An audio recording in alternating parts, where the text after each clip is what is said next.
Can a stray dog heal the ruins of a broken family? An abused old man, a greedy son, and a German shepherd who changes everything? Give us a like, subscribe, and tell us where you're watching from.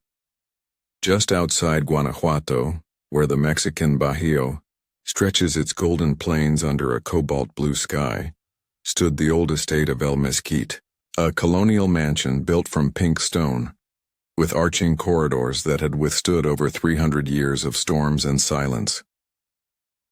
In the middle of the front garden, seated in an ornate carved wood wheelchair, was Don Ernesto Villaseñor.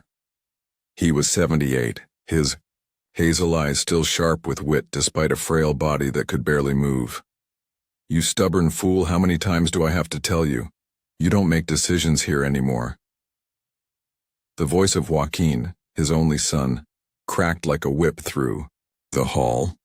Joaquin, always dressed to impress, slicked back black hair, designer suits that screamed power, stood in sharp contrast to the humility Don Ernesto had lived by.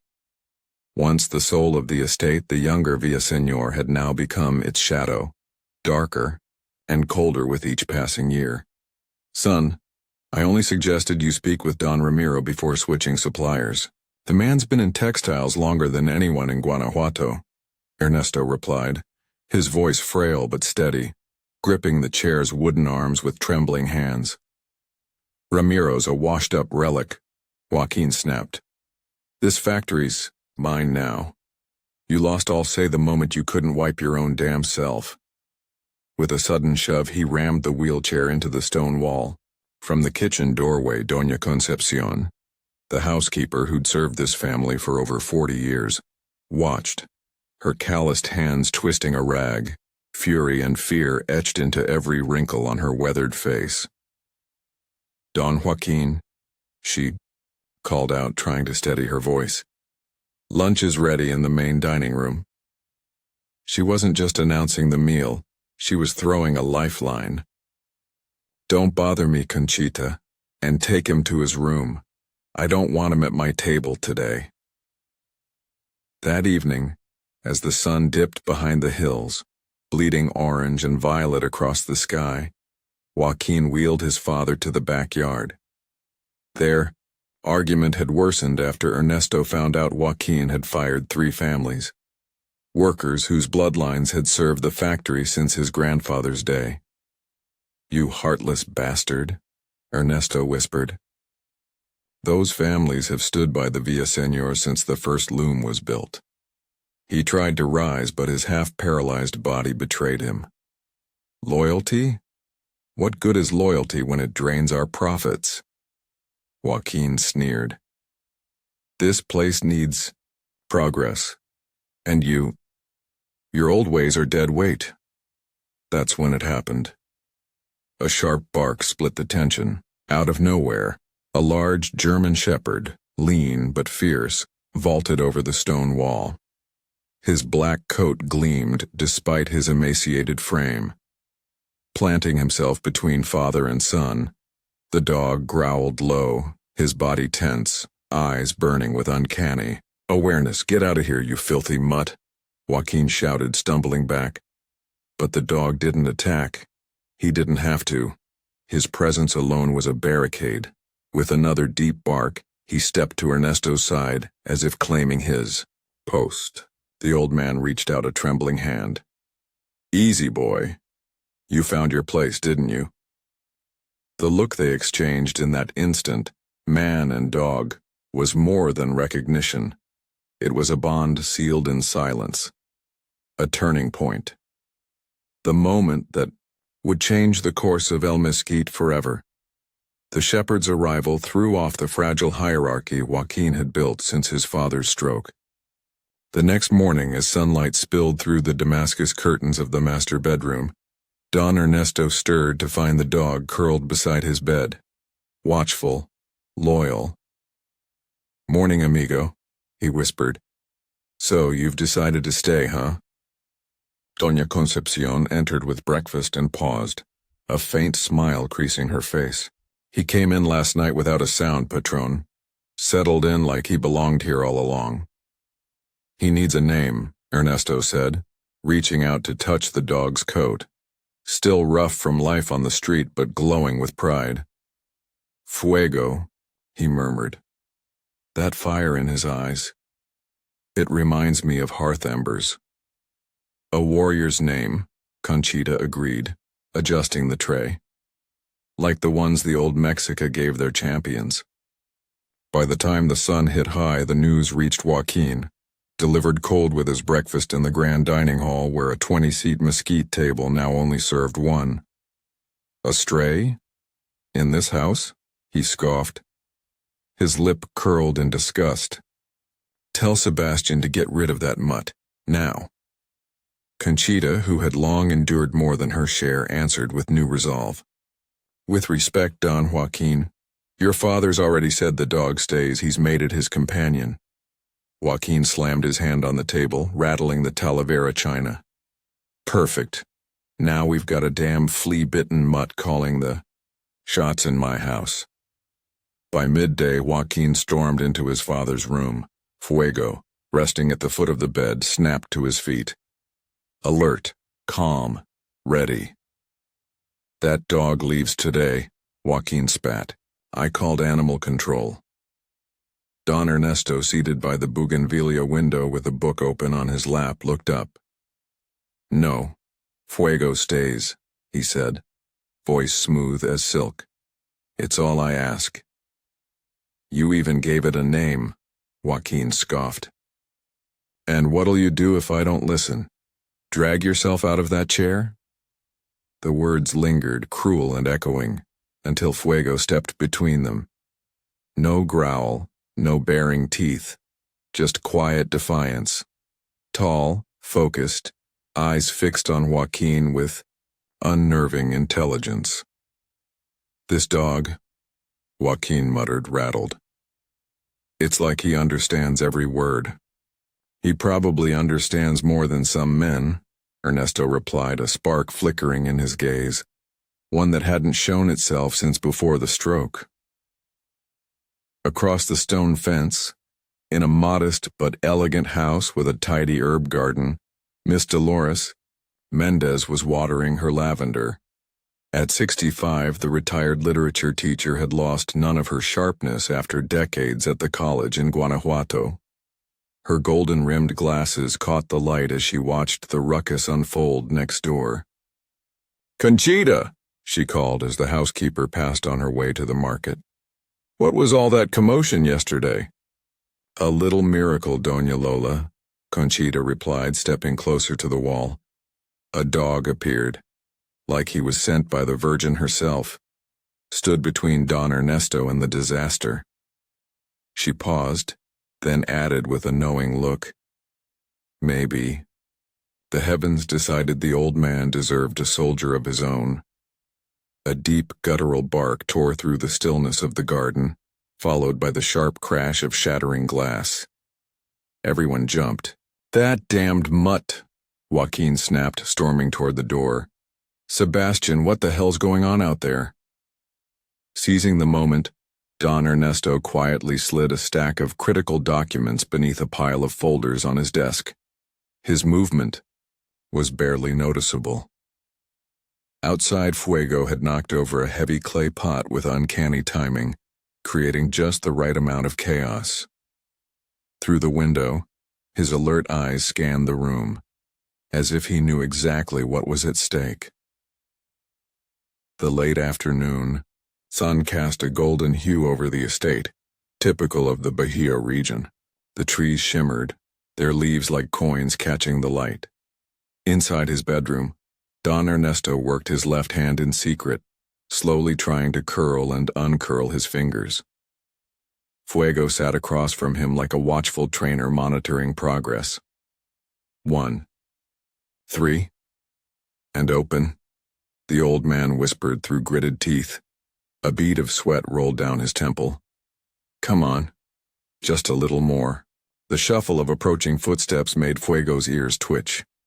In a flash, he laid his body protectively across Don Ernesto's hand, just as the door creaked open. Dr. Montero's here for your monthly checkup, Joaquin announced dryly. stepping aside for a man with a tidy mustache and thin metal glasses. "How are you feeling today, Don Ernesto?" the doctor asked, setting down his worn leather bag.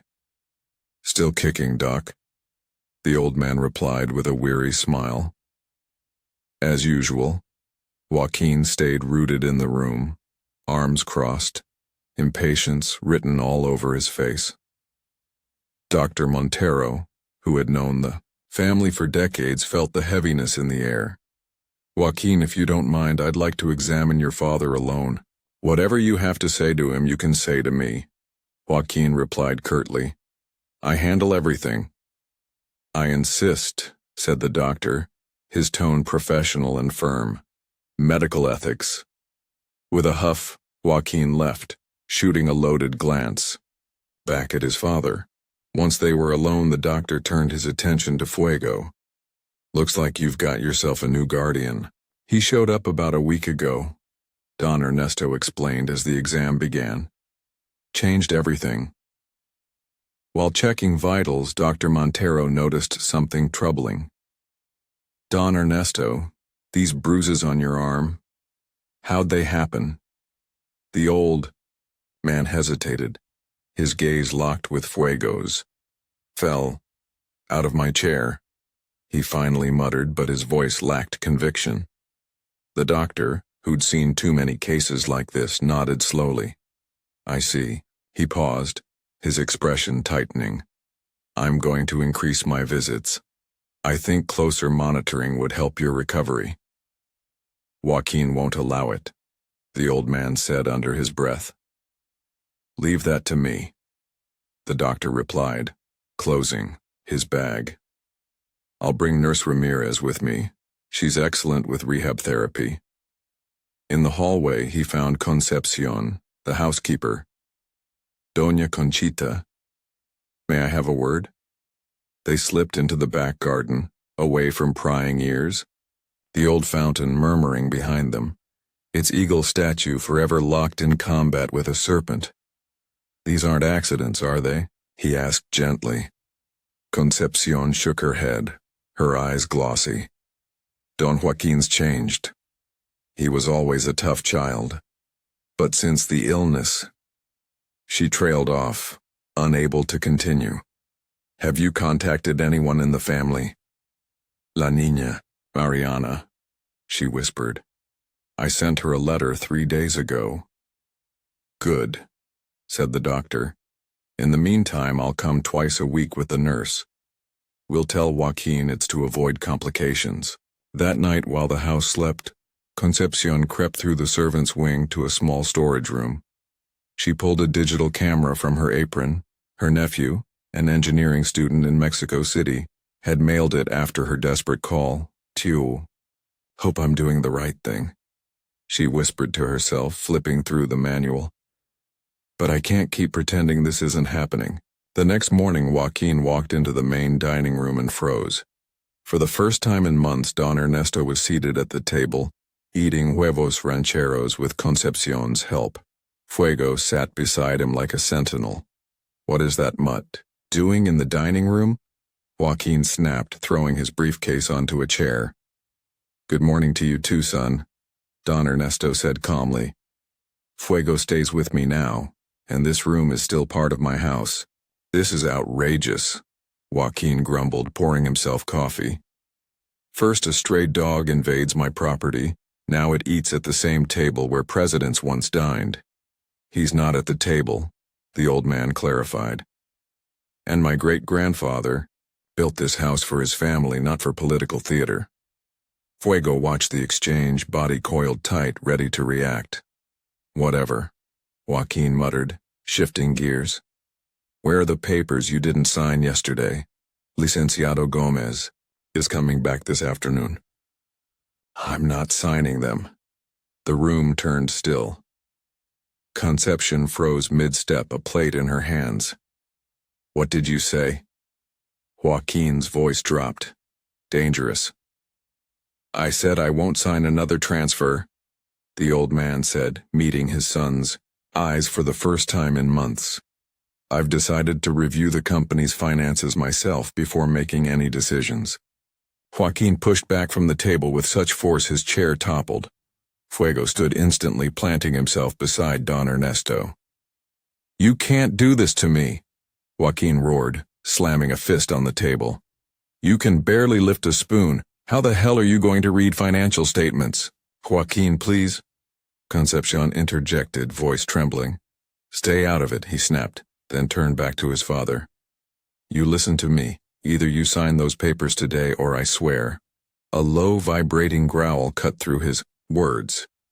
Fuego hadn't moved, but his lip curled just enough to flash a row of teeth. "Swear what exactly?"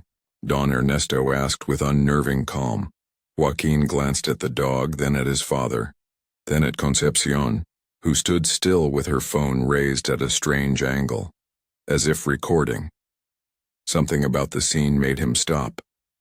"That I'll have. To take legal action," he said, adjusting his tie. "Judge Valenzuela's an old friend. A medical report could prove you're no longer fit to make decisions." Leaving that threat hanging, Joaquin grabbed his briefcase and left the room. Once his footsteps faded, Don Ernesto exhaled slowly, like he'd been holding his breath the entire time. "Thank you, Conchita," he murmured, eyes flicking toward the phone in her hand. "I wasn't filming, sir," she admitted. "Just wanted him to think I was." "You're sharper than most people ever gave you credit for," the old man whispered, stroking the dog's amber fur with trembling fingers. "And you, my friend, you've got more guts than any man I've ever known." The old Mendez house, with its chipped blue paint and weather-worn red tiles, had become an unspoken safe haven. That evening, as the sun slipped behind the hills, Dolores poured cinnamon-laced café de olla into porcelain cups she only brought out on rare occasions. Across from her, a woman in her 40s kept glancing out the window facing the mesquite-lined estate. "I still can't believe I'm back." "After all this time," she said, brushing a hand through her sleek black bob that framed a face marked by elegance and a pair of eyes eerily similar to Don Ernesto's. 15 years, Mariana. 15 years without setting foot in Guanajuato," Dolores replied, warmth in her voice. "But you're still the same thoughtful girl who sat up front in my literature class, even if now you're a famous architect in Monterrey." Mariana Villaseñor exhaled deeply, her fingers tapping a soft rhythm on the old wooden table. "Conchita's letter, it floored me. I always knew Joaquin had ambition, but this, what she described," her voice caught.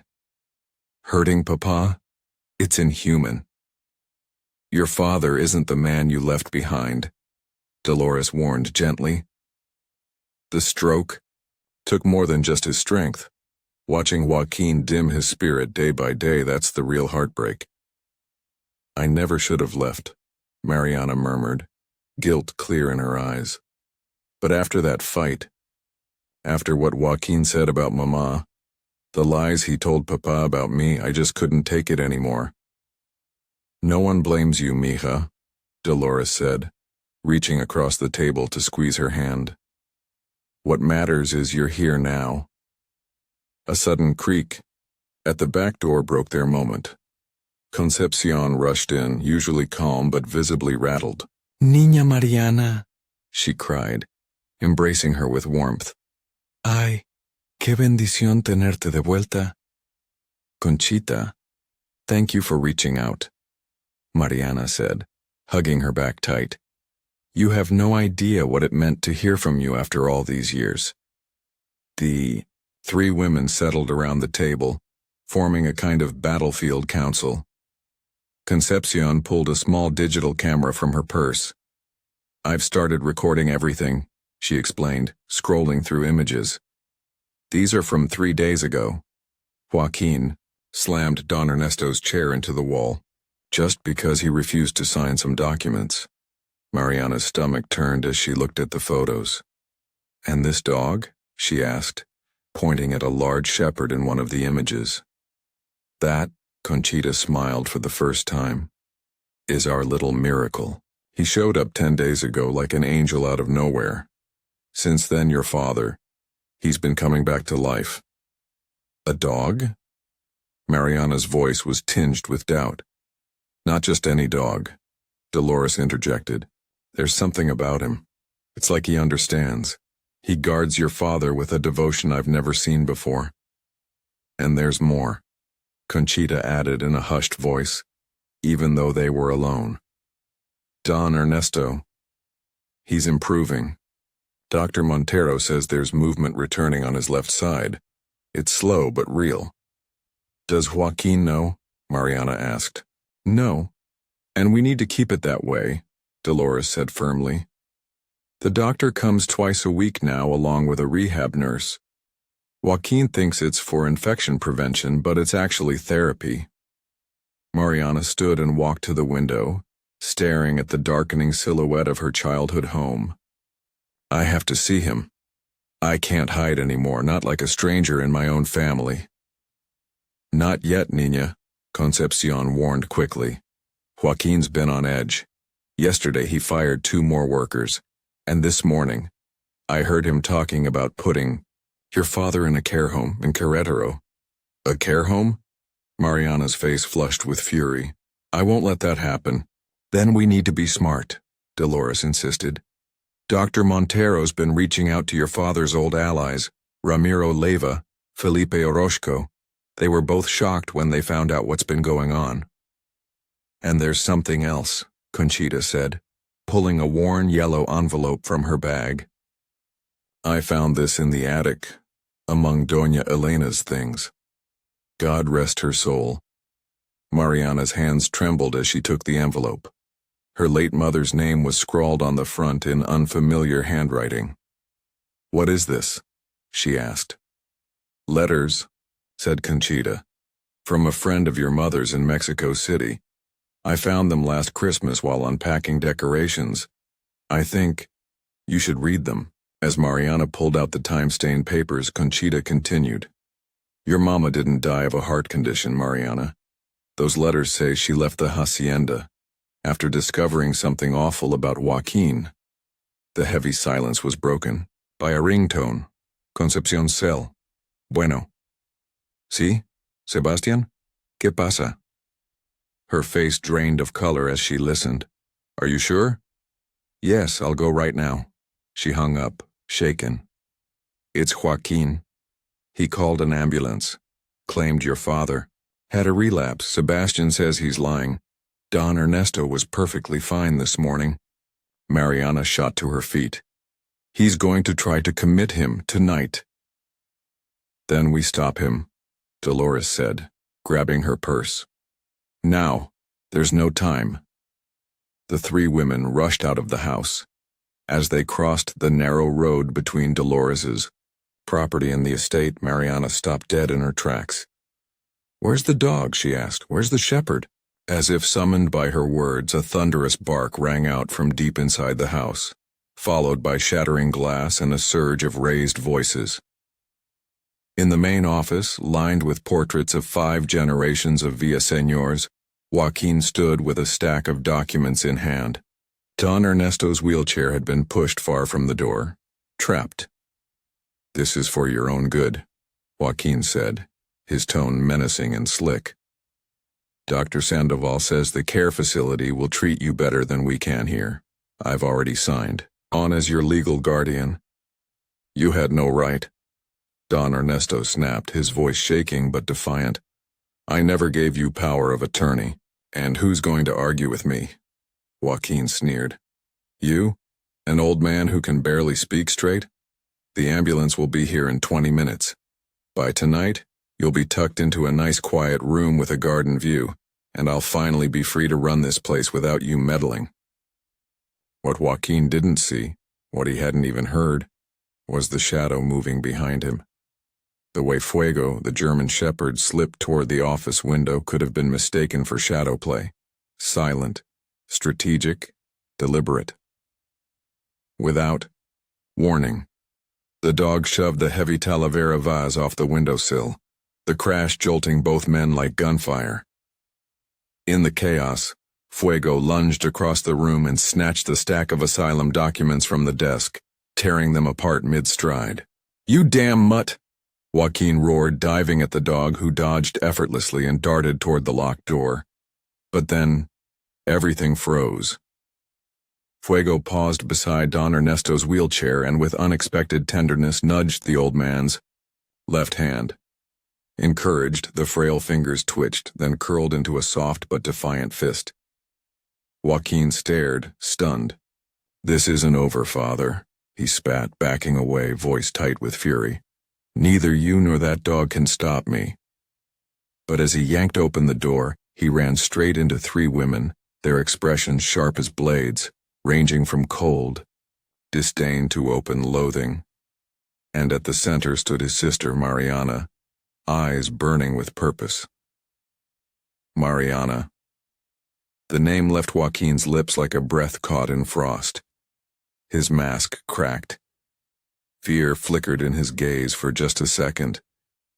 "Hello, brother," she said calmly, though her dark eyes stormed with fury. "Been a while." Inside the study, Don Ernesto's breath caught. That voice. It had been 15 years since he'd heard it. He blinked rapidly, trying to swivel, his chair toward the doorway. "Mariana, is that really you?" His voice trembled, choked with emotion. Joaquin snapped back into control, stepping in front of the entrance like a sentry. What a surprise. To what do we owe this unexpected visit after all these years? "Step aside, Joaquin," Mariana ordered, her tone brooking no argument. "I'm here to see my father." "Our father's not feeling well," Joaquin replied, forcing a plastic smile. "He's had a relapse. We've called for an ambulance. He needs specialized care." "That's a lie," Concepcion cut in, stepping forward. "The patron was fine this morning. He had breakfast in the main dining room." Joaquin's smile snapped. "You're fired. Pack your things." "She's not going anywhere," said Mariana, planting herself inches from her brother. "And neither is Papa. If someone's leaving this house today, it'll be you." The air between the siblings crackled with tension like dry brush before a lightning strike. Fuego, sensing the emotional charge, stood by Don Ernesto, muscles taut but controlled. "Are you threatening me?" Joaquin's voice dropped to a dangerous murmur. "You, the one who walked away when this family needed you the most. You think you can waltz back and start giving orders? In my house? Your house?" Mariana laughed, a bitter sound. "This hacienda belonged to generations of Villaseñor who knew what honor and family meant, things you clearly don't understand." Joaquin's face paled at the insult. His fists clenched, the movement not lost on Fuego, who let out a low, rumbling growl. "Mariana." Don Ernesto's voice pierced the standoff. "Mi niña, please." That one word cracked the shield of rage around Mariana's heart. With surprising strength, she pushed Joaquin aside and dropped to her knees beside her father. "Papa," she whispered, cradling his hands. "I'm here. I came back." Don Ernesto's weathered face lit up in a quivering smile. "My Marianita," he breathed, using her childhood nickname. "My beautiful girl. You came home." Joaquin stood in the doorway, face unreadable. "Touching reunion," he said finally, voice laced with mockery. "Shame it won't last. The ambulance is on its way." "No, it's not," Dolores declared, raising her phone. "I just spoke to Dr. Montero. He's on his way with Notary Ramirez, the real notary, not your puppet Gomez." For the first time, Joaquin faltered. His confident mask cracked with confusion. You can't do this," he stammered. "I have signed documents, legal power of attorney." "Forged," Mariana countered, eyes never leaving her father. "Conchita showed me the photos, and Dr. Montero has full reports of the abuse, not to mention the financial fraud your father's former partners uncovered." "What are you talking about?" Joaquin's voice cracked from arrogance into fear. Don Ernesto, quiet until then, suddenly spoke with a clarity that cut the room like a blade. The 2 million pesos you funneled into a Panamanian account, son. The communal lands you bought illegally under the company's name. The workers you fired without severance. Silence fell like stone. Fuego, almost as if sensing the gravity of the moment, moved closer and rested his head on Don Ernesto's lap, a silent pillar of comfort. Joaquin tried to speak. How did you... But the words died as he saw his father's expression. Fuego took me, Don Ernesto said, stroking the dog's ears. Each day while you were at the factory, he pushed my chair to the back, from where you thought you'd hidden the files. It's amazing what a semi-recovered hand and a clever dog can accomplish. A distant rumble cut through the tension, the sound of cars on gravel. Through the office window, 2 vehicles came into view, Dr. Montero's black sedan and Don Ramiro Leiva's red truck, the oldest partner in the textile business. It's over, Joaquin, said Mariana, rising beside her father. You can help make things right, or you can make it worse, your call. For a moment, Joaquin looked ready to erupt. His eyes flicked across the room, searching every face for a lifeline. He found none. At last his gaze landed on Fuego, whose eyes, deep and knowing, held a quiet, ancient wisdom. This isn't over, Joaquin hissed, stepping back toward the hallway. No one takes what's mine. It was never yours, Don Ernesto replied, voice calm, almost sad. And that's always been your mistake, confusing ownership with belonging. Joaquin stormed out, shoving Dolores aside as he made for the front door. Mariana knelt again at her father's feet, the tears finally spilling down her cheeks. I missed you so much, she whispered. I've thought about you every day, wondering if you were okay. My girl, he said softly, brushing away her tears with a trembling hand. The day you left, a piece of me left with you. Forgive me for not listening then, for believing his lies. Fuego, sensing their private moment, stepped back and wandered to the window. He stared out, ears twitching as Joaquin's luxury car peeled away in a spray of dust. That dog, Mariana muttered, staring at Fuego as if trying to unravel a mystery. Conchita says he showed up out of nowhere, like some kind of guardian angel. Don Ernesto nodded slowly, voice quivering with memory. The day he came, I was at my lowest. Joaquin had been especially cruel, said things no child should ever say to a parent. I thought, maybe this is how I go, alone, broken, at the mercy of my own son. Then, like lightning, Fuego had leapt. That wall stood between me and Joaquin like a creature sent by someone who hadn't given up on me. Hearing his name, Fuego padded over, laying his heavy head on Don Ernesto's knee, eyes full of something almost human. I've never seen a dog like him, whispered Mariana, cautiously stroking his thick fur. It's like he understands every word. He understands what matters, her father said, a tired smile breaking through. Loyalty, love, protection. Maybe it's us who forgot how to recognize those things. The conversation halted when Dr. Montero stepped in, flanked by Notary Ramirez and Don Ramiro. After polite greetings, the men quickly shifted to business. A plan was laid out. Document Don Ernesto's true mental and physical state, void any power Joaquin had tricked him into signing, and secure protection over the old man's estate. While the men discussed legal formalities in the study, Mariana slipped out to the garden. She needed space, to breathe, to feel. Sitting on the worn stone bench beneath the ancient jacaranda, she let the tears fall freely. A few minutes later, she sensed a presence beside her. It was Fuego. He had quietly padded out of the house to join her. The shepherd sat silently, gaze fixed on the horizon, sharing her solitude.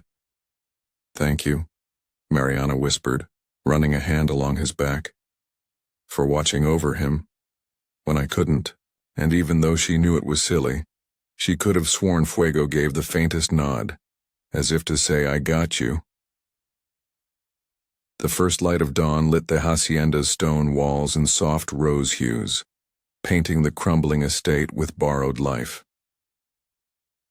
Inside, the old cedar-lined library, Mariana stood surrounded by chaos, papers strewn across the walnut desk, ledgers, contracts, envelopes half-torn in haste. She'd been digging for hours, trying to map the damage her brother had left behind. The Veracruz coffee lands. Gone, she murmured, pushing messy hair from her face. Our share in the San Miguel Hotel, transferred to a shell company? She shook her head. How did he do all this without anyone noticing? From under the table, Fuego stirred. He rose and padded toward a far corner of the room where he began scratching with intent at the base of a shelf. "What is it, boy?" Mariana approached, puzzled. Fuego pushed harder with his nose, nudging. A hidden panel. To her shock, the wood gave way slightly. Mariana dropped to her knees and pressed on the spot, revealing a narrow compartment carved expertly into the shelf. "How did you—" She started to ask, then fell silent. Inside was a metal box. The lock had clearly been forced open. She pried it fully open, a bundle of yellowed letters tied with faded ribbon, and a small leather notebook. She froze. She knew that handwriting. It was her mother's. "It's Mom's journal," she breathed, barely getting the words out. As daylight crept across the stone floor, Mariana sat frozen, hunched over the pages with Fuego keeping watch at her feet. The entries began ordinary. Updates about the ranch, worries about the kids, renovation plans. But soon, the tone shifted. May 15th, 1998. I've uncovered something awful about Joaquin. Forged documents in Ernesto's study. Signatures don't match. At first I thought it was a mistake, but today I found a Swiss bank transfer. My son, my eldest, is stealing from his father. June 3rd, 1998. I confronted Joaquin. It was worse than I feared. There was something in his eyes, not guilt, not regret, just pure hate. He said I never loved him, that I always favored Mariana. Then he threatened me. "Tell Dad," he said, "and you'll both regret it." June 28th, 1998. I've made a heartbreaking decision. I have to leave the ranch. I can't live under the same roof as someone I no longer recognize. He's turning, Ernesto against me, planting lies, poisoning the trust we built over 30 years. I wrote Mariana a letter explaining everything, but I fear Joaquin will intercept it. The final entry came just a week before her supposed heart attack. July 14th, 1998. Tomorrow I go to Mexico City, to Carmela's. I've decided to fake my death. It's the only way to protect Ernesto and Mariana. Joaquin is threatening to ruin the family's name. If I expose him, he'll release forged documents implicating Ernesto in illegal dealings. Dr. Sanchez will help me arrange everything. One day when it's safe, Mariana will learn the truth. I only hope she can forgive me. The journal slipped from Mariana's hands, landing with a soft thud. Her body shook as the truth crashed over her. "Mom didn't die," she whispered. She left. For us. To protect us. Fuego whimpered, stepping closer and laying his head on her lap, offering comfort without a word. "I have to tell Dad," she said quietly, brushing away tears. "He deserves to know." But when she stepped into his room, her breath caught in her throat. Don Ernesto sat by the window, casually chatting with Dr. Montero and Nurse Ramirez. But that wasn't what stunned her. He was holding a teacup with his left hand, the hand that was supposed to be paralyzed. "Dad?" she gasped. Don Ernesto turned slowly, sheepish smile tugging at his lips like a kid caught sneaking candy. "Morning, mija," he said softly. "Looks like you found out our little secret." "How long?" she asked, rushing toward him, eyes wide. "The recovery started about 3 weeks ago," Dr. Montero explained. "Just twitches at first, but every day stronger. Until now." The daily exercises and Nurse Ramirez's therapy had brought real progress.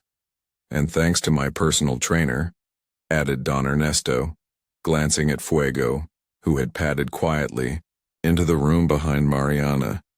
"He pushed me every single day, you know? He'd bring me stuff to grab, guide me through motions when everyone else thought we were just strolling through the garden." Mariana dropped to her knees beside the wheelchair, gently wrapping both hands around her father's once paralyzed fingers. "It's a miracle," she whispered. "Overcome." "Science prefers the term neuroplasticity," the doctor replied with a smile. "But with the right motivation, the brain can rewire itself, forge new paths. And it seems that Dog gave Don Ernesto exactly the motivation he needed." "I had something worth fighting for," the old man said, his voice steadier than it had been in months. "To defend myself, to reclaim my dignity?" Mariana hesitated.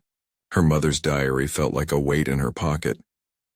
"Dad, there's something you need to see," she said at last. "Something that changes everything we thought we knew about Mom." With care, she pulled the journal free and placed it in his lap, explaining where she'd found it. As Don Ernesto read, his face shifted through disbelief, sorrow, fury, and finally, acceptance. "Elena," he breathed, tracing the ink with his fingers like he could feel her spirit through the paper. "I always knew there was more to her leaving. I never bought the story that she just walked away. You think she might still be—" Mariana couldn't finish. "Alive?" He looked up, tears shimmering in his eyes. "It's been over 20 years, mija. But if there's even the slimmest chance, then we have to find her." The doctor and nurse quietly exited, sensing the sacredness of the moment. Fuego stayed. His silent presence grounded them like an anchor in a storm. "Carmela," Mariana said, suddenly remembering. "Mom mentioned running off with someone named Carmela to Mexico City. Who is she?" "Carmela Gutierrez." Her father answered, sifting through memory. "Her best friend from college. We lost contact after the funeral." "I need to find her," Mariana declared, a new steel in her tone. "If anyone knows the truth about Mom, it's her." A sound echoed from the hallway. Concepcion appeared in the doorway, her normally calm face creased with worry. "Don Ernesto?" "Niña Mariana," she said urgently. "Don Joaquin's in town. Sebastian just came back from the market. He saw him at El Mesquite talking to some real shady men. Said he looked unhinged, kept muttering about reclaiming what's his no matter the cost." The unspoken threat hung in the air like smog. Don Ernesto met his daughter's gaze, his concern unmasked. "We can't underestimate him," the old man warned. "I know my son. When he's cornered, he's capable of anything." Fuego stood, alert, ears perked, body tense, ready to defend the family he'd chosen as his own. "We need to call Licenciado Ramirez," Mariana said firmly. "Speed up the legal filings, secure the ranch and company," added Concepcion. "Sebastian said those men didn't look like drunks. They looked like the kind of people you pay on to do damage." Don Ernesto stroked Fuego's head in thought. "In all my years," he muttered, voice heavy with sorrow. I never imagined my greatest threat would come from my own blood, that my son would see me not as his father, but as an obstacle. Mariana gripped his hand tighter, absorbing the weight of everything, past, present, and looming. We'll face this together, she promised. This time I'm not leaving, Dad. No matter what Joaquin tries. Fuego let out a single sharp bark, like he was sealing the vow with his own courage. Outside, dark clouds began piling over the hills, a sudden storm brewing in the Bajío skies. The wind rustled the bougainvillea in the courtyard, sending fuchsia petals twirling like omens of the chaos about to break. 5 kilometers from the Mesquite estate, the town of San Antonio de las Minas was alive with its traditional harvest festival. The main square shimmered with papel picado, altars honoring San Isidro Labrador, and the scent of roasted elote filled the air. Vendors shouted, kids ran with candied apples, and mariachi music danced through the streets. But inside El Mesquite, a faded yellow cantina at the edge of the plaza, tension simmered.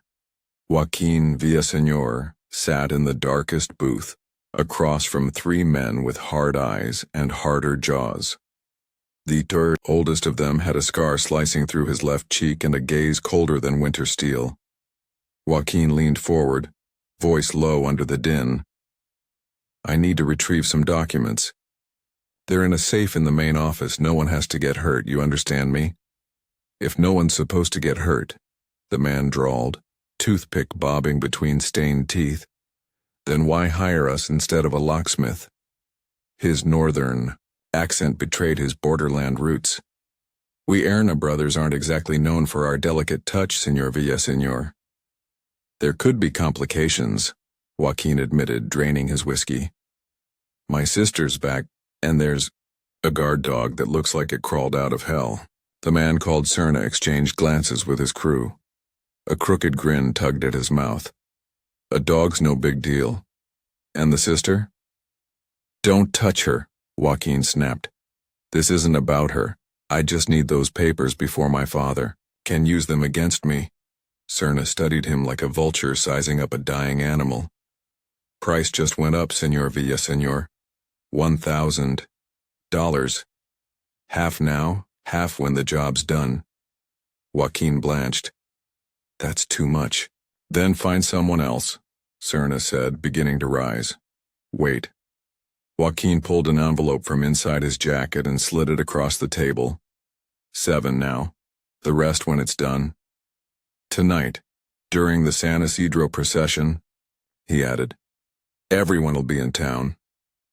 Except the mutt, said one of the other men, speaking for the first time.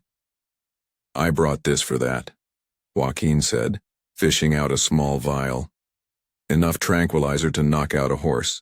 Mix it into a piece of meat and toss it to him when you go in. While the plot thickened inside that smoky cantina, a different kind of strategy was unfolding at the estate. Don Ernesto, seated on the main terrace overlooking the harvested fields, presided over an urgent meeting. Beside him, Mariana jotted notes in a spiral notebook, listening intently as Comisario Ortega laid out the situation. A burly man with a thick mustache and 2 decades in the local police, Ortega spoke with calm authority. With all due respect, Don Ernesto, to be continued if needed. The officer rubbed the back of his neck, eyes narrowed. Without concrete threats, I can't justify assigning permanent patrols to the estate, especially not today with the town fair going on. I understand. Don Ernesto nodded, his voice calm but firm. I just needed you to be aware of the situation. Joaquin hasn't been acting right. I can arrange drive-bys now and then, the sheriff offered. And you should think about installing security cameras. My nephew runs a company out of Guanajuato City. I could have him here tomorrow. Gracias, Mariana interjected, before her father could respond. In the meantime, what would you recommend? The sheriff adjusted the belt that held his sidearm. Keep every side entrance locked tight. Maybe have Sebastian and the ranch hands rotate watch shifts. And he hesitated, choosing his words carefully. It might be wise for Don Ernesto to spend the night in town, maybe at Maestra Mendez's house. I won't abandon my home, the old man declared, steel in his voice. The Villaseñor family doesn't run from danger. We face it head on, the sheriff nodded, respectful. Then keep the radio nearby. If anything feels off, call me immediately. After Ortega left, Mariana turned to her father, worry etched deep into her face.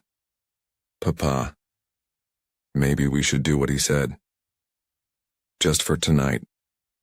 No, mija. His tone was resolute. If I leave now, that means Joaquin wins. That we've surrendered our land, our bloodline. Fuego, who'd stayed alert the entire conversation, lowered his head onto Don Ernesto's knee as if reinforcing his master's resolve. And besides, the old man added, stroking the German shepherd's fur with a faint smile, we've got the finest guardian anyone could ask for. As night settled in, the estate braced for whatever might come. Sebastian checked every lock, tested every window. Concepcion prepared a simple dinner, and they all gathered in the kitchen like the old days.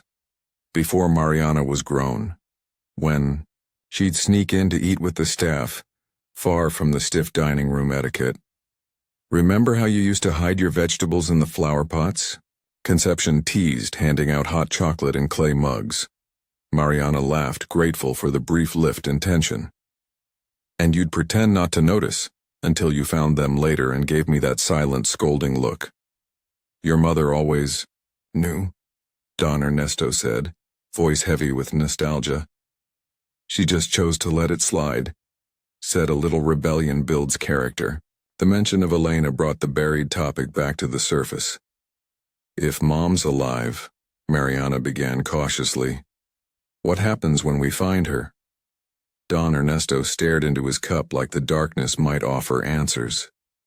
It's been over 20 years, Hisha. We don't know if she even wants to be found, if she built a new life. She had reasons to leave, Mariana pressed. Reasons we finally understand. Don't you think she deserves to know the truth's finally out? He exhaled slowly, then made a decision. Once this business with Joaquin is settled, I'll go to Mexico City myself. I'll find Carmela Gutierrez. If anyone knows where your mother is, it's her. A distant rumble cut through their conversation. Thunder. A storm was rolling. In Fuego, who'd been resting by the stove, suddenly sprang to his feet, ears pricked, body stiff with alertness. What is it, boy? Don Ernesto asked, noticing the shift.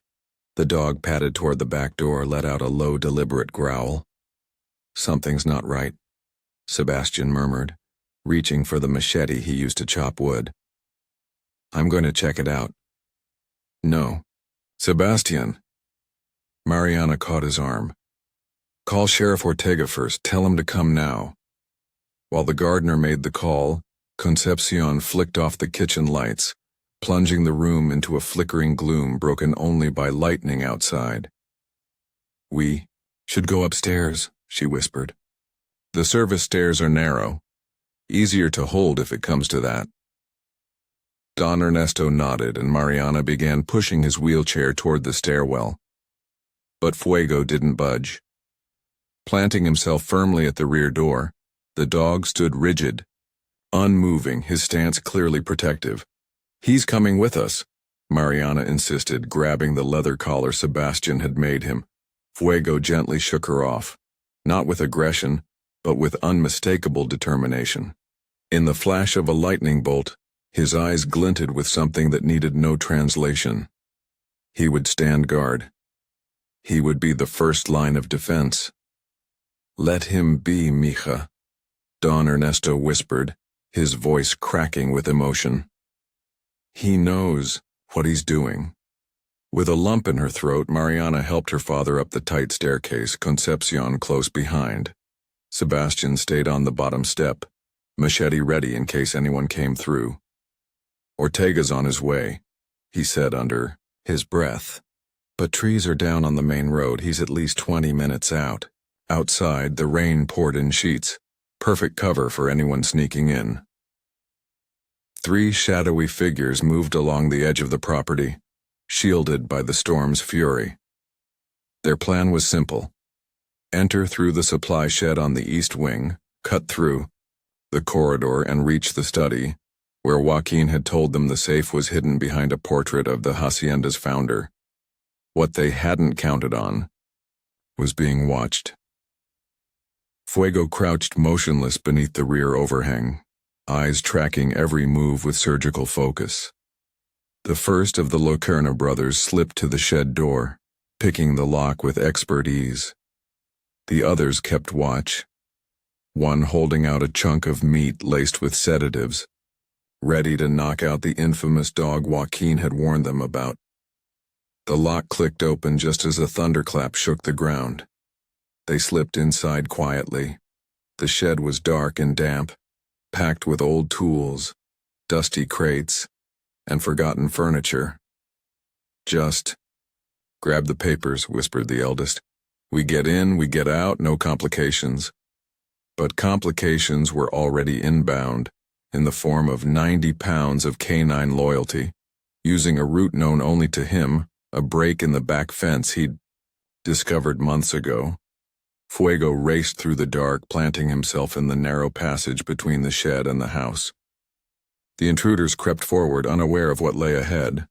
Only when a lightning bolt lit the hallway did they see him. A hulking silhouette, muscles taut, teeth bared, eyes ablaze with fury. "Shit," one of them muttered, slowly raising the drugged meat. "Easy, boy. Look what we got for you." But Fuego wasn't just any dog. And tonight, he wasn't accepting bribes. With a bark that shattered the silence like a gunshot, he sent one last warning before becoming the defender the ranch so desperately needed. The sound blasted down the hallway, echoing off the stone walls, freezing the intruders in place. Startled, the younger Locerna men hesitated, but the eldest didn't flinch. Calmly, he tossed a hunk of meat laced with tranquilizer, his voice full of mockery. "Take it, you dumb mutt." But to his disbelief, the German shepherd didn't even glance at the bait. Instead, in a blur of movement, he sidestepped, then lunged straight for the closest man near the study door.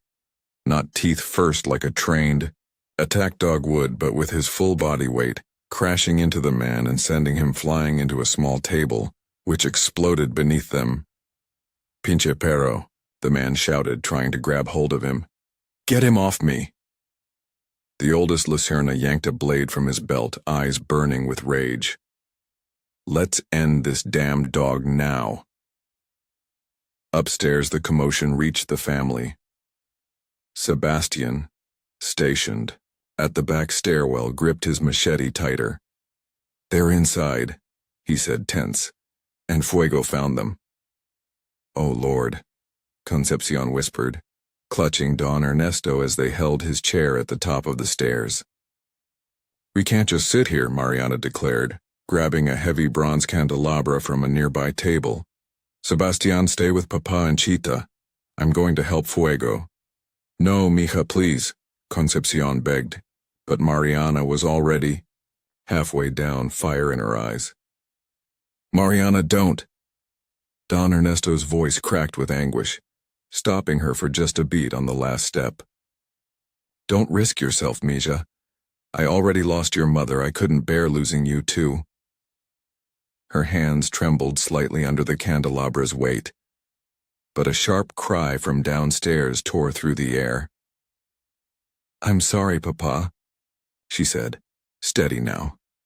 "But I won't leave Fuego. He never left us."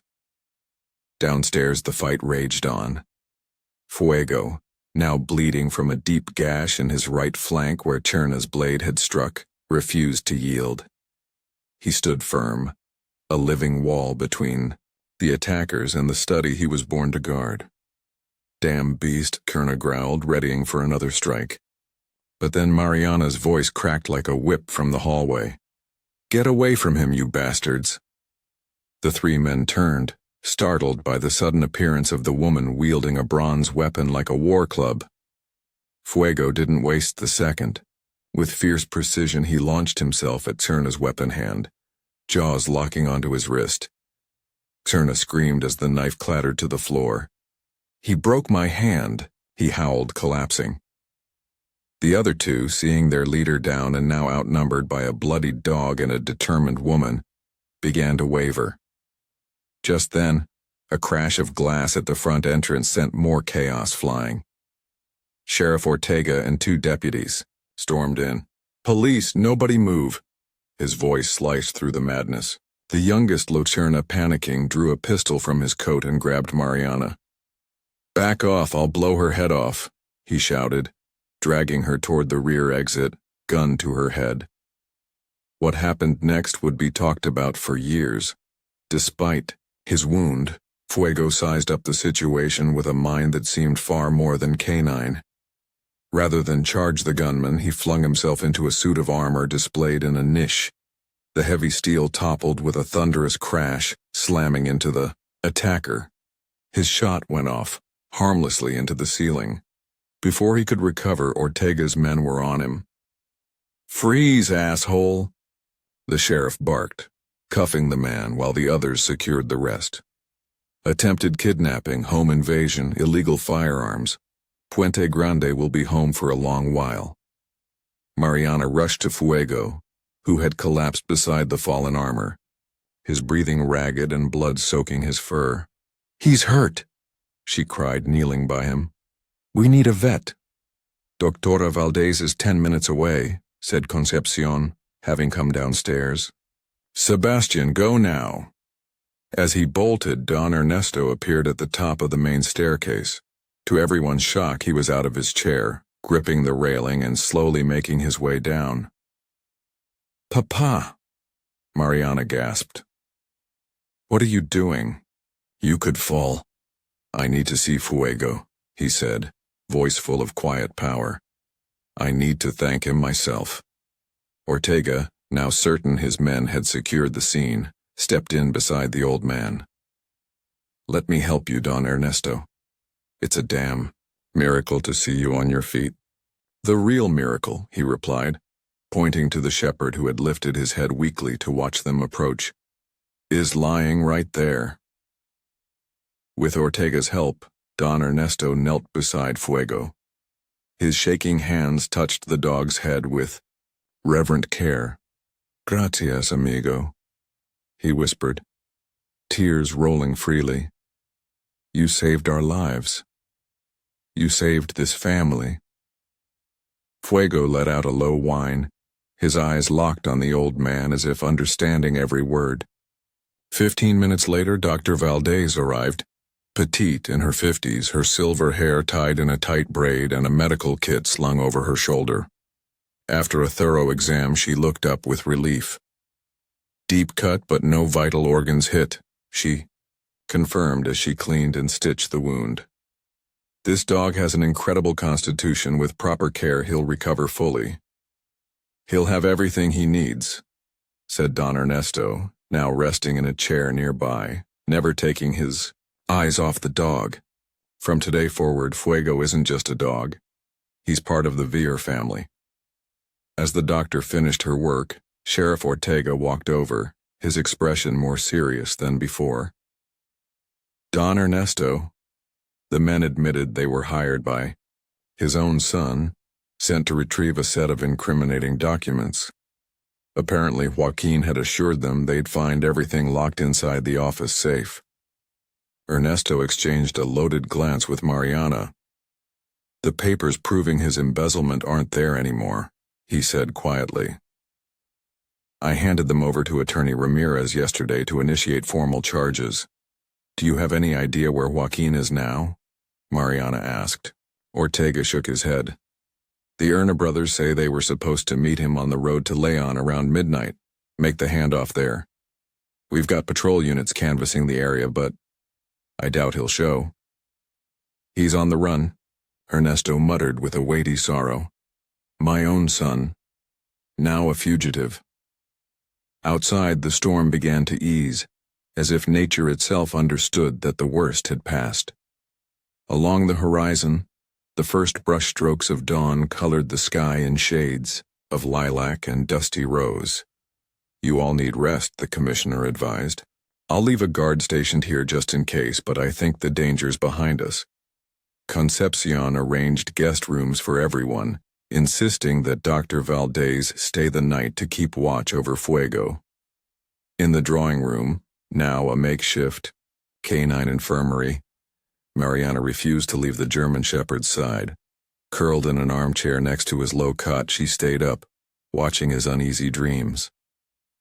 You changed everything for us, she whispered, gently stroking his head. You came when we needed a miracle, like a guardian angel. FUEGO blinked slowly, locking eyes with her. In that quiet moment there was a connection, something deeper than words, a silent understanding that crossed the divide between species. The next morning, as golden sunlight swept across the estate, dispelling the remnants of the night, Ernesto joined his daughter out on the main terrace. Leaning on a cane borrowed from Commissioner Ortega, he stared out at the fields with a new light in his eyes. You know what today is, Mariana? His voice carried more strength than it had in months. Thursday, I think, she replied, handing him a mug of fresh coffee. It's been exactly 1 month since FUEGO jumped that wall, he said, pointing toward the perimeter garden wall. 1 month since everything changed. Mariana nodded slowly, understanding the weight of his words. As if he was sent just for us, she said. Maybe he was, Ernesto reflected. Your mother used to say that sometimes angels show up, in our darkest hours, some with wings, others with paws. At the mention of Elena, both recalled the revelation uncovered just the day before, momentarily overshadowed by the chaos of the night. When all this settles, Mariana said resolutely, I'll head to Mexico City to find Carmela Gutierrez. If Mom's alive, she needs to know what happened. Ernesto took her hand gently in his. No, mija. We'll go together, he said with warmth. It's time for the Villaseñor family to reunite, the ones who truly carry that name. From the makeshift infirmary, FUEGO let out a soft, but steady bark, as if sealing their vow himself, the true protector of the family giving his blessing. Winter had blanketed El Bajío, covering the hacienda fields with a delicate layer of morning frost that sparkled like glass in the early sun. 3. Months had passed since that thunder-filled night that tore history into before and after for the Villaseñor clan. El Mesquite now gleamed with rebirth. The old pink stone corridors had been restored, bougainvillea pruned back and blooming in defiant color despite the season. A quiet joy had settled into every corner of the estate. Near the main garden, beside the stone eagle fountain, Don Ernesto walked slowly, aided by a hand-carved cane gifted to him by Don Ramiro Leyva, on the day he was named honorary president of the new foundation, FUEGO Vivo, a mission dedicated to helping the elderly and abandoned animals. Beside him, FUEGO kept pace, his fur healthy, stride confident. The scar on his right flank, the only visible reminder of that night, had healed fully under the devoted care of Dr. Valdez, now director of the veterinary clinic funded by the foundation. Morning, Dad, Mariana greeted, stepping onto the gravel path. Her face looked more at ease than it had in months, serene, as if she'd finally found her place in the world. Ready for the big day? Ernesto nodded, eyes glowing with anticipation. After all these years, I can hardly believe it's real. Mariana looped her arm through his as FUEGO trotted ahead, tail wagging in measured joy. Don Ramiro's driver will be here in half an hour, she said. The opening ceremony starts at 11, so we've got time. The brand new textile plant, built just outside the town with state-of-the-art tools but rooted in traditional Villaseñor weaving methods, was set for its grand opening. The project, led by Mariana and her father's former partners, had already created over 200 jobs and was bringing fresh energy to the town. Any word? Ernesto trailed off, but she understood immediately. Nothing on Joaquin, she said evenly. Last we heard, he may be somewhere in South America. Ramirez says the legal process is moving forward with or without him. Ernesto exhaled, a father's heartbreak flashing briefly in his expression. I never imagined it would come to this. I can't help but wonder where I failed him. You didn't fail, Dad, she said gently, tightening her grip around his arm. Joaquin made his own choices. Each of us writes our path with what we do. They reached a stone bench shaded beneath a massive ahuehuete tree. Ernesto sat down, visibly pleased by his continued recovery. He could now walk moderate distances, move both arms more fluidly, and his speech had improved significantly. Dr. Montero had even called it a near-miraculous, post-stroke recovery. Did you go over your speech for the inauguration? He asked, changing the subject. 3 times, she replied with a smile. It's perfect, Dad. Emotional but straight to the point. Just how you like it. As they talked, Concepcion approached from the garden path, her face lit up with barely contained joy. Don Ernesto. Miss Mariana, she announced with heartfelt excitement. She's here. She didn't need to say who. The change in Ernesto's face was instant, a blend of nerves and long-held hope that made him look years younger. Where is she? He asked, standing with renewed strength. In the main room, Concepcion said. Doña Dolores is with her. Ernesto turned to Mariana, who gave him a steady nod and offered her arm. Together they walked forward, toward a reunion neither of them had ever thought possible. Side by side, Juntos and Fuego led the way like they could sense just how much was riding on what came next.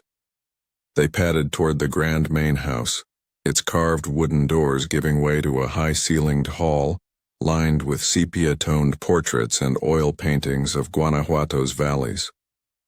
By the fireplace stood a woman with timeless grace. Elena Villaseñor, now 72, held herself with the kind of elegance that doesn't fade with age. Her snow-white hair was pulled into a loose bun, softening the angles of a face marked by years of both love and sorrow.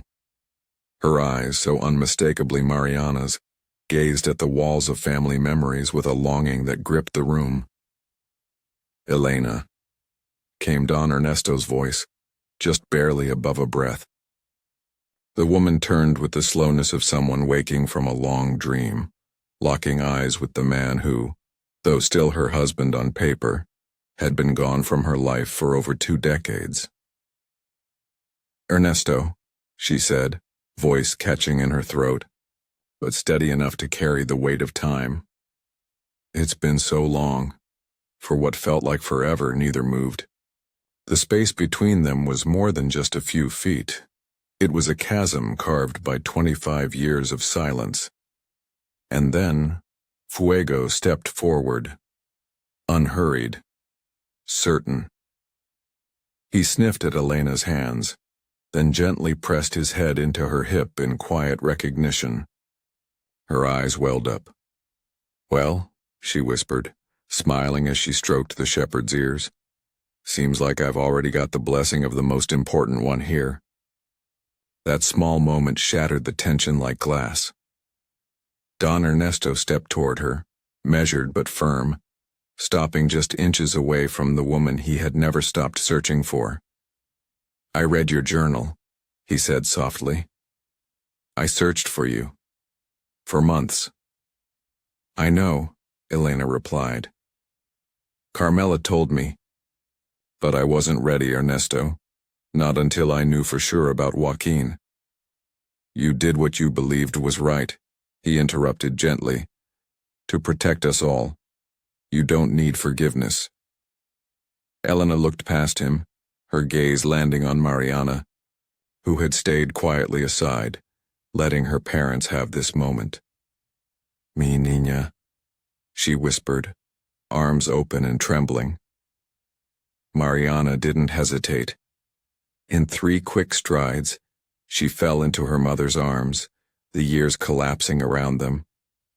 I missed you so much, Mama, she sobbed, years of birthdays and holidays breaking through her voice. Every single day. I missed you too, my love, Elena murmured, running her fingers through her daughter's hair the way she used to when she was small. Not a day passed I didn't think of you. Wonder if I made the right choice. Dolores and Concepcion, standing just beyond the moment, exchanged tearful glances. And near the doorway, Sebastian, who had slipped in unnoticed, wiped away a rogue tear with the back of his hand. All right, Dolores said suddenly, ever the realist. We've got an opening in 2 hours, and I think the Villaseñors better show up as one whole family, don't you? That day's inauguration of El Mesquite Renace, the village's new textile plant, would go down in memory. On the platform built before the sleek new facility, which blended traditional brickwork with modern eco-design, stood Don Ernesto Villaseñor. He leaned on a cane but held himself tall. To his right was Mariana, and to his left, stunning the entire town, was Elena Villaseñor, back from what many believed was the grave. And sitting between them, proud and calm, was FUEGO, watching the crowd with eyes that held the weight of many lives. Ernesto's speech was short but full of soul. He spoke of fresh starts, of how taking in one forgotten dog had changed everything. Then he announced the founding of Fundación Fuego Vivo, its first project. A shelter for the elderly. Each resident offered a rescued animal as a companion. Because, he finished, his voice unwavering, sometimes it's the ones we cast aside, the old, the abandoned, who teach us the most about love, loyalty, and courage. That night, under the stars of the Bajío, the family gathered for dinner on the hacienda's main terrace. Conversation came easy, as if the years apart were just a blink. So, you ran a bookstore in Coyoacán? Mariana asked, curiosity coloring her voice. Secret Pages, Elena said with a soft smile. Tiny place near the old garden. Rare books, out-of-print editions. It kept me close to who I was without putting me in the spotlight. You always loved books, Ernesto recalled. Our first date was at that Guanajuato bookstore, you remember? Callejón del Beso? Of course, she said, eyes lighting up. I bought Pedro Páramo, and you insisted on paying, even though you were broke. Best pesos I ever spent, he laughed. FUEGO, already fed and now resting near the table, suddenly lifted his head, ears twitching. What's up, boy? Asked Ernesto, noting the change in the dog's posture. Before anyone could answer, the distant hum of an engine echoed from the entrance road. No one was expecting visitors this late. Sebastian, always alert since the incident 3 months prior, leaned over the terrace railing. It's a taxi, he called out, brows furrowed. The car pulled to a stop in front of the hacienda. Slowly the back door opened. A man stepped, out, cautious, hesitant. The porch light lit his face and everyone froze. Joaquin, Elena breathed, her body stiffening. Don Ernesto straightened, gripping his cane. Stay here, he told his wife and daughter. I'll handle this. You're not going alone, Mariana said, voice like steel. FUEGO rose silently, instinctively taking position beside Don Ernesto. They descended together, man and dog, down the stone steps to the garden. Joaquin stood just beyond the gate, looking nothing like the smug heir from months earlier. He was worn down, his beard patchy, his clothes wrinkled and dirty. His eyes, once cold and sharp, now held the weight of someone running not just from the law, but from himself. "Father," he said hoarsely. His eyes flicked to Fuego, who stared back with silent judgment. "Still got your guardian, I see." "What are you doing here, Joaquin?" Ernesto asked. Don Ernesto's voice was steady, controlled, firm, but without malice. "There's a warrant for your arrest in every state, Joaquin." Joaquin nodded slowly, like the truth was finally settling on his shoulders. "I know," he said, his voice low. "I'm turning myself in tomorrow." He hesitated then, throat tight with something he wasn't ready to name. "But before that," he swallowed hard, "I needed to see you, to say something." "I'm listening," Don Ernesto replied, his stance still guarded. Joaquin glanced toward the terrace where the golden light from inside cast the silhouettes of Mariana and Elena in sharp relief. His voice broke. "It's her, isn't it?" he asked. "She's alive. Mom's really alive." Don Ernesto nodded solemn. "I always felt it," Joaquin whispered, dragging a shaking hand across his face. "I knew she didn't die. I knew she left. Because of me." "Then why come back, son?" Don Ernesto asked, his voice softer, but still resolute. The question gutted Joaquin. His posture caved in. Mariana had never seen her brother look so exposed. "I was in Chile, then Argentina," he began, his words unraveling. "I had money, fake documents, a new name, and still I couldn't sleep. Every night I'd see this place. I'd relive what I did to you." He exhaled shakily. "I came back to ask for forgiveness, even if I know I don't deserve it." A heavy silence settled over the garden.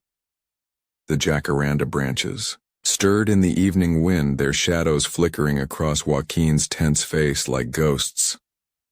"Forgiveness isn't earned," Don Ernesto finally said, his voice low and rough with restrained emotion.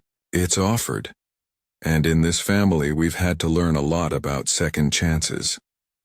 As if to echo those words, Fuego, aged but alert, walked slowly toward Joaquin. Joaquin's body stiffened, haunted by their last encounter. But the German shepherd only stopped in front of him, eyes steady, not judging the past but measuring the man who stood before him now. After a long, breathless moment, Fuego did something unexpected. He sat, calm, peaceful, as if a verdict had been reached. "I guess you passed the hardest test," Don Ernesto said with a faint smile. "Fuego always saw people clearer than the rest of us." From the terrace, Elena stood frozen, torn between the ache of old wounds and a maternal instinct that had never quite died. In a sudden decision, she began descending the stone steps. Mariana followed close behind. When Joaquin saw her, his face lost all color. "Mama," he whispered, the word almost too fragile to hear. "I can't believe it." Elena stopped just feet from her son, eyes locked on the man that boy had become. "You've aged," she said, her tone unreadable. "You haven't," he replied instinctively. "You look exactly as I remembered." Tension stretched between them, thick with decades of silence, regret, and truths left unsaid. "What you did," Elena began, her voice firm, "has no excuse. You threatened your own family. You stole, lied, manipulated." Joaquin lowered his eyes, taking each word like a well-deserved blow. "But you're still my son," she continued, her voice softening just enough to tremble. "And I carry some of the blame. I left. I ran. I didn't stay to fight for you." "No," Joaquin interrupted, lifting his gaze. "You did what you had to. I was out of control, obsessed with proving myself, with being better than Dad, with power." He faltered, unable to finish. The road ahead won't be easy, warned Don Ernesto. You'll have to face what you've done. I know. Joaquin nodded. I'm ready. I've already spoken with Ramirez. Tomorrow I'll surrender. I'll tell them everything, no more lies. Mariana, who had watched her brother in silence, finally spoke. Why now, Joaquin? Why after all these years? He met her gaze directly, his expression stripped of pretense. I read about the foundation, he said. How a stray dog helped rebuild the family I tried to destroy, and I thought, if there's hope for a dog no one wanted, maybe there's a sliver left for me, too. His words, once always calculated, rang with a sincerity that startled everyone. The foundation always needs volunteers, Don Ernesto said after a long pause, especially once you've paid your debt. It wasn't a full pardon, not an open invitation, but it was something. A door barely cracked. Joaquin understood. He bowed his head. It's more than I deserve, he murmured, his voice trembling. Thank you. That night, as the Villaseñor family tried to make sense of the prodigal son's return, Fuego lay curled beside the hearth in the main room. His amber eyes glowed with a quiet wisdom, watching over the family circle that, against all odds, was starting to heal. 6 months later, on a bright spring morning, Don Ernesto strolled along the gravel paths of the newly opened Second Chance shelter, run by Fundación Fuego Vivo. Beside him walked the faithful German shepherd, his steps sure and calm. Every few feet, Fuego paused to accept pats and praise from the elderly residents, who already treated him like family. You know, boy, Don, Ernesto said, stopping beneath the shade of a young ahuehuete tree. Sometimes I think we didn't find you. You found us. Fuego looked up with eyes that held entire galaxies, and in that moment Don Ernesto was certain this dog wasn't just a pet. He was something else, a messenger, a guide sent exactly when they needed him most. In the visitors' area, Elena read aloud to a small group of elders, her voice painting worlds from far-off lands. Meanwhile, Mariana oversaw the construction of a new pavilion designed to house 20 rescue dogs, built for a therapy program connecting animals with seniors. And in a quiet corner, Joaquin Villaseñor, granted special permission to do community service during his legal process, planted saplings that would one day bear fruit and cast shade. His path to redemption had only just begun, but for the first time in his life, he felt like he was walking toward something good. The circle was healing, not in spite of the pain, but because of how they had survived it, and all because of an unexpected guardian, a creature who had jumped a fence at the exact right moment, like destiny had sent him. Gracias, Fuego, whispered Don Ernesto, resting his hand on the dog's noble head, for teaching us that sometimes the truest kind of love shows up in the most unexpected way. The German shepherd responded with a soft whine, his eyes aglow, not just with loyalty, but with something deeper, something unbreakable, a bond that had changed El Mesquite and everyone in it, forever. If you've made it this far, drop a like, subscribe to the channel, tap the bell icon, and comment, I saw it all below. And don't miss the next video waiting for you on the final screen. It's one you won't forget.